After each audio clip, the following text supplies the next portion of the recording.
Hi everyone, how you doing today? It's Lucy from Love Always Lucy, and today I wanted to talk about setbacks and anxiety. I guess just to put it blunt, last night I had a crazy setback. And some of you may be shocked, maybe not shocked if you understand anxiety, that I still have setbacks. And at no time did I ever say I was completely healed. I'm not even sure if anyone is ever completely healed from anxiety. And it's not because I don't think they can get better. I absolutely believe they can get better. I'm living proof of that.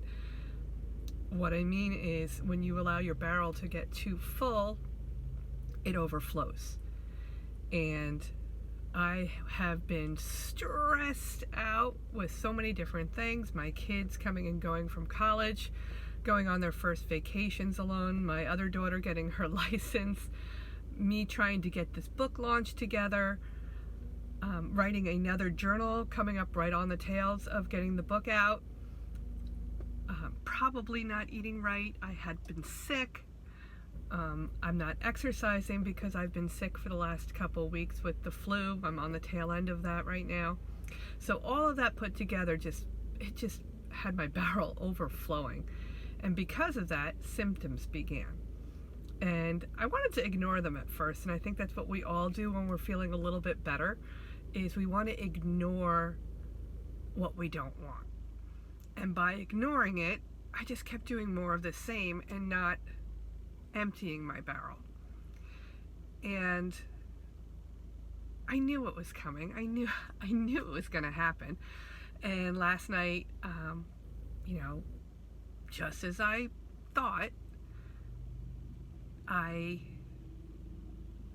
was, sleeping for a couple hours. I woke up and hello, Dolly, there was anxiety. And at first you do what your body naturally wants to do. You fight it. And even though I know what to do, even though I know how to get out of the hole, even though, I wrote a book about how to do this, I'm still human. And my first inclination is to fight it. Oh no, here it is. This stinks. Here we go again. What do I need to do? And I'm fighting the thoughts and I'm tangling with them. I'm dancing with them. And then I remembered, this is not what you're supposed to do. And it's so much easier said than done. When you have anxiety and your thoughts are going, racing at 1,000,000 miles per minute, and they're flashing from one thing to the other, and you're getting nausea, and your heart is racing, and you feel absolutely lost in your head. It's really hard to say, nope, I'm not going to listen to this. It just doesn't happen.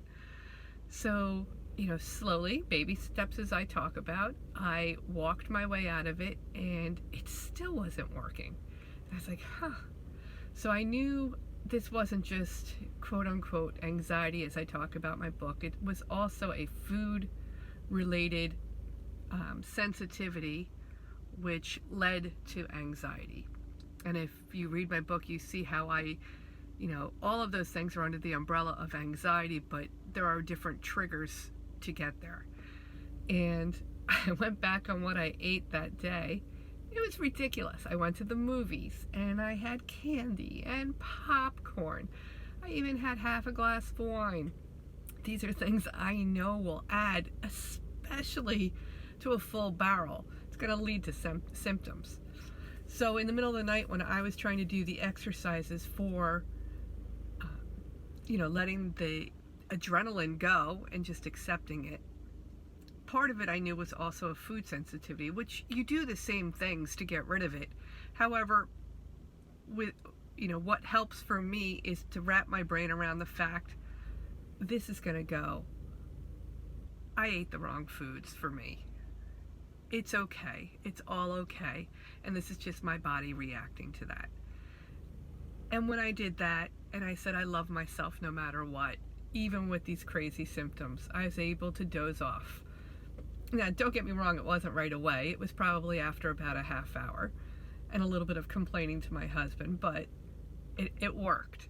And I woke up this morning and I refuse to bring that energy into today. last night was last night. It was a lesson. And today is a new day. And today is the day I start to lower my barrel. So what am I going to do? Right now I'm going to have a meeting with my publisher, and we're going to talk about things to get a little bit of that stress off my plate. After that, I'm going to get in some workout clothes, and I am going to go work out. I'm going to get myself a green drink, and I'm going to journal today. And I know those things for me help me reduce the load in my barrel, thus no symptoms. So I hope this little tip helped you today. I hope you understand setbacks a little bit better. They are going to happen, and when they do, you just need to know how to get out of it. Have a great day.